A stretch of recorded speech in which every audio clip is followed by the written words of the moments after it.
और चलिए रुक करेंगे, इस बीच आ रही है एक बड़ी खबर की ओर। बड़ी जानकारी आ रही है, वो आपको बताने जा रहे हैं। बड़ी खबर इस बीच आ रही है, प्रचंड ठंड की चपेट में समूचा उत्तर भारत।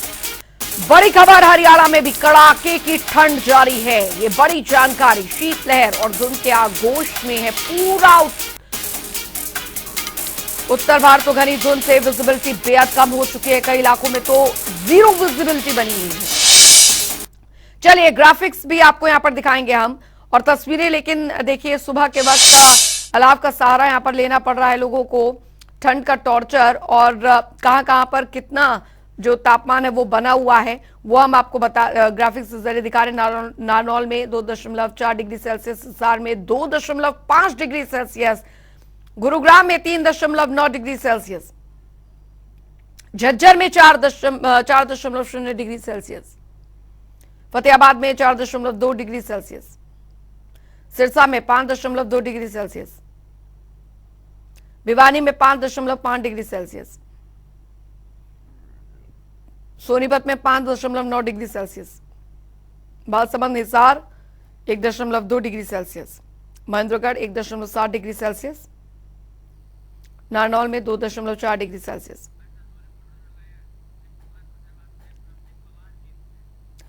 परमजीत पवार जींद से और रमेश कुमार हमारे साथ फतेहाबाद से जुड़ गए हैं। रमेश, फिलहाल कैसा मौसम वहां पर अभी बना हुआ है? क्योंकि सुबह के वक्त की अगर बात की जाए तो काफी ज्यादा जो कोहरा है वो बना हुआ है, जिसकी वजह से लोगों को दिक्कतें आ रही हैं आवाजाही में। देखिए, बताना चाहूंगा कि फतेहाबाद जिले की अगर बात की जाए तो यहाँ द्वारा 3 तारीख को जो येलो जोन और ऑरेंज जोन जो यहाँ घोषित कर दिए गए थे, उसके बावजूद तो अब फतेहाबाद की बात की जाए तो अब का तापमान 5 डिग्री सेल्सियस है। और जिस प्रकार से कड़ाके ठंड पड़ रही है, कहीं ना कहीं इससे लोगों के जो जीवन है वो अस्त हुआ है। लेकिन कहीं ना कहीं किसानों को भी इसका फायदा हो रहा है, क्योंकि जिस प्रकार से धुंध गिर रही है ये नाइट्रोजन का काम कर रही है और किसानों की फसलों को इसका फायदा हो रहा है। लेकिन जिला प्रशासन लोगों से लगातार अपील कर रहा है कि लोग धुंध का मौसम देखते हुए घरों से कम निकलें, ताकि किसी प्रकार की दुर्घटना ना हो। दादू की अब तक जिले में किसी प्रकार की कोई दुर्घटना सामने नहीं आई है और ना ही कोई बड़ा हादसा हुआ है। जी बिल्कुल, और हम देख पा रहे हैं आपके पीछे भी कि किस तरीके से जो धुंध है वो यहाँ पर छाई हुई है सुबह के वक्त।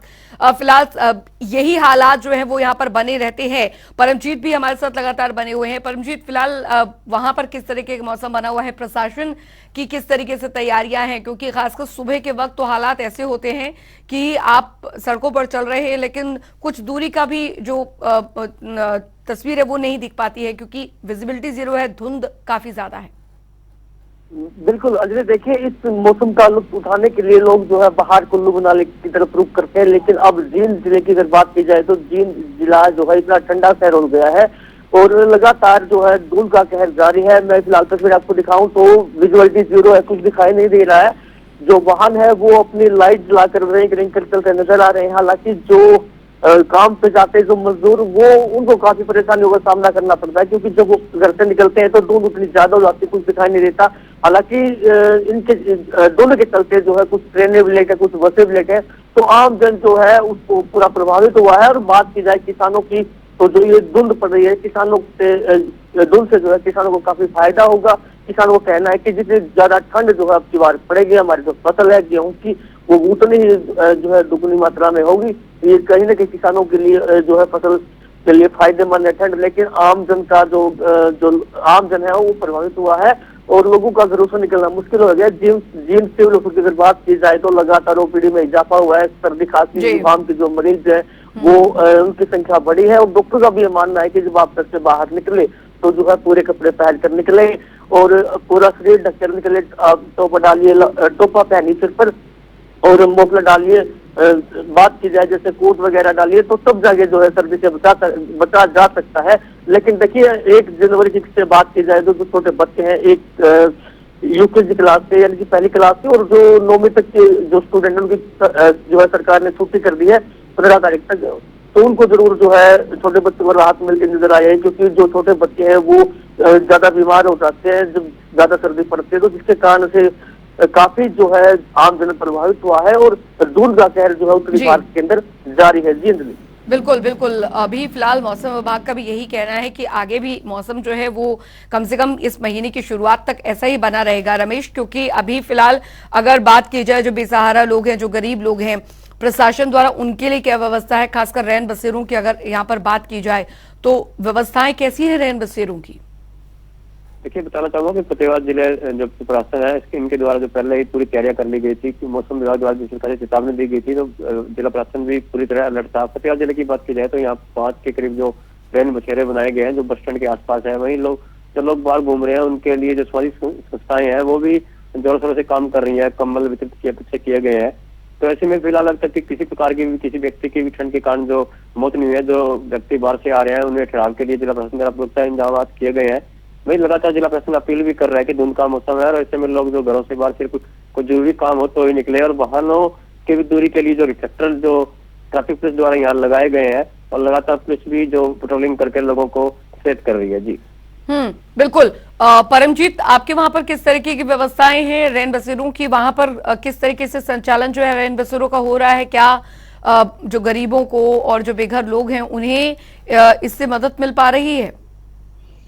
बिल्कुल अंजलि, देखिए जब जनता टीवी ने प्रमुखता से इस खबर को दिखाया, जो रैन बसेरे की बात आप कर रहे हो, तो पहले ऐसी व्यवस्था नहीं थी। वहां पे जो है 1 किलो का ताला लटका था, तो जनता टीवी ने प्रमुखता से इस खबर को उठाया। उसके बाद जो है प्रशासन हरकत में आया और जो चीन रोडवेज है उन्होंने अपनी जो कंडम दो बसेज हैं उनको अस्थायी रैन बसेरे में तब्दील किया है। एक जो बस है वो जींद के जो बस स्टैंड है वहां पे खड़ी होती है और जो दूसरी बस है वो रेलवे स्टेशन पर खड़ी होती है। तो उसमें जो है गर्म बिस्तर लगाए गए हैं। जो यात्री है यात्री जो और लोग हैं जिनकी सिर पे छत नहीं है वो अपना वहां पे रात गुजार सकते हैं। तो गर्म कंबल की व्यवस्था की गई है। हालांकि खाने पीने की व्यवस्था भी जो है प्रशासन द्वारा की गई है, लेकिन अगर बात की जाए, जैसे मैंने आपको अभी बताया कि रैन बसेरे की जब खबर को जो है जनता टीवी ने प्रमुखता से दिखाया था तो प्रशासन हरकत में आया था। और देखिए, अगर मैं जो रैन बसेरे की बात करूं जिस पर पहले की बात करें तो उस पर 1 किलो का ताला लटका हुआ था। जब वो हमने ग्राउंड जीरो से वहां रिपोर्टिंग की तो व्यवस्थाएं कुछ भी नहीं थी, व्यवस्थाएं जीरो थी। ना रुकने के लिए कोई बिस्तर वगैरह वहां पे यात्रियों के लिए लगाया था सोने के लिए, और ना ही कमरे साफ थे, ना ही टॉयलेट साफ थे। तो किसी प्रकार की कोई सुविधा नहीं थी। लेकिन अब प्रशासन जो है हरकत में आया है। जनता टीवी की खबर का पूरा असर जींद के अंदर देखने को मिल रहा है।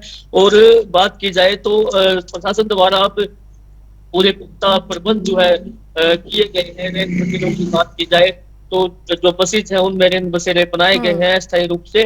तो जो यात्री या फिर जो और भी लोग वहां रुक सकते हैं, कोई भी रात भी ठहराव कर सकता है। लेकिन पहले क्या था कि वो शहर के बीचों बीच पड़ता था, जिसके कारण या नहीं है। लेकिन अब जो बसेज वहाँ पे खड़ी कर दी है तो वो अस्थायी रैन बसेरे तब्दील की गई है और 2 बसेज जो है लगाई गई है। जी बिल्कुल। अभी ये व्यवस्था यहाँ पर जिलेवार तरीके से यहाँ पर की जा रही है। रमेश, अगर ये ठंड की बात करें, इस ठंड की बात करें, पूरे समूचे उत्तर भारत में ठंड पड़ रही है, लोगों के लिए जनजीवन जो है काफी ज्यादा अस्त व्यस्त हो गया है, लेकिन किसानों के लिए ये जो ठंड है, ये धुंध है, वो कितनी ज्यादा फायदेमंद है?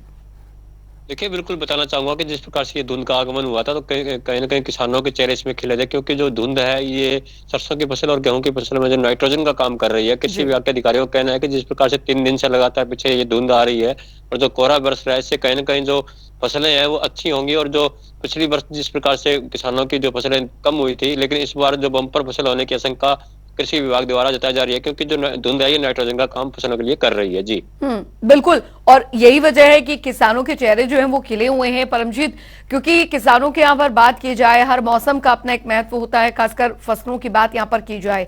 अगर बात जींद के किसानों की जाए तो कितनी बड़ी राहत किसानों के लिए ये ठंड लेकर आई है, ये धुंध लेकर आई है?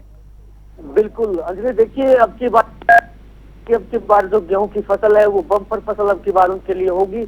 और जो ये ज्यादा धुंध पड़ रही है या ठंड पड़ रही है तो उनके लिए बहुत ही फायदेमंद ये ठंड है। गेहूं की फसल की बात की जाए या सरसों की फसल की बात की जाए तो जो ठंड है वो इनके लिए लाभदायक है। और किसानों का भी मानना है कि जितनी ज्यादा ठंड जो है पड़ेगी उतना ही हमारे को फायदा होगा। जो फसल की बात की जाए गेहूं और सरसों की। दूसरी बात मैं आपको बताऊं, हालांकि जो बुजुर्ग आदमी है उनको उनका घरों से निकलना मुश्किल हो गया है, क्योंकि छोटे बच्चे और जो बुजुर्ग है उनको ठंड लगने के आसार ज्यादा रहते हैं। तो वो डॉक्टर का भी मानना है कि अगर आपको ज्यादा जरूरी काम हो तभी घरों से निकले, वरना आप घर से ना निकले, क्योंकि ठंड लग सकती है। बहुत ज्यादा ठंड जो है अब की बार पड़ी है। हालांकि लोगों का ये कहना है कि अब की बार ठंड ने जींद के अंदर जो है सभी रिकॉर्ड तोड़ दिए हैं, क्योंकि इतना बात की जाए तो इतनी ठंड कभी देखने को नहीं मिली है। और किसानों का भी ये मानना है कि जब हम रात को गेहूं के अंदर पानी लगाते हैं तो जो पानी है वो जम जाता है, जिसके कारण हमें पानी में उतरना पड़ता है और पानी से ठंडा होता है, हम बीमार हो जाते हैं। तो देखिए कहीं ना कहीं परेशानी तो जरूर जो है लोगों को उठानी पड़ी है, लेकिन वही किसानों की अगर बात की जाए तो जो ये ठंड है किसानों के लिए बेहद ही फायदेमंद है और आम जो लोग हैं उनका जो है घरों से निकलना मुश्किल हो गया है। देखिए अगर रोहतक जाना पड़ता है किसी यात्री को, अगर मौसम साफ है तो उसका करीबन 1 घंटा रोहतक के सफर का लगता है, लेकिन अब अगर इसकी बात की जाए दूध तो धुंध इतनी ज्यादा है, विजिबिलिटी 0 है, 2 मीटर से आगे दूध दिखाई नहीं देता, तो करीबन उसी सफर के जो है 2-2.5 घंटे लग रहे हैं। तो यात्रियों का भी कहना है कि हमारे को अपनी मंजिल तक जाने में काफी परेशानियों का सामना करना पड़ता है और धुंध इतनी ज्यादा है कि हादसे होने का डर भी कहीं ना कहीं बना रहता है, क्योंकि 2 मीटर से आगे दूध दिखाई नहीं देता। और बात की जाए अभी कुछ दिन पहले जींद में बड़ा हादसा हुआ था, करीबन 4 गाड़ियां टकरा गई थी 152D पर। तो अब जो है सरकार जो प्रशासन की तरफ से हालांकि ये व्यवस्था जरूर की गई है कि वहाँ पे ट्रैफिक की जो इंचार्ज है उनसे ड्यूटी लगाई गई है, रात को भी जो है लोगों को समझाते हैं कि आप जो है लाइट जलाइए। और बात की जाए तो धुंध का कहर अब की बार देखने को मिल रहा है। जी बिल्कुल बिल्कुल, धुंध का कहर यहाँ पर देखने को मिल रहा है। लेकिन रमेश, अगर बात यहाँ पर की जाए, अभी तो स्कूलों की छुट्टियां यहाँ पर चल रही हैं, लेकिन मौसम विभाग का क्या कुछ कहना है? अगर ऐसा ही मौसम बना यहाँ पर रहा तो जाहिर तौर पर स्कूलों में जाने वाले बच्चों के लिए काफी ज्यादा दिक्कत आ सकती है।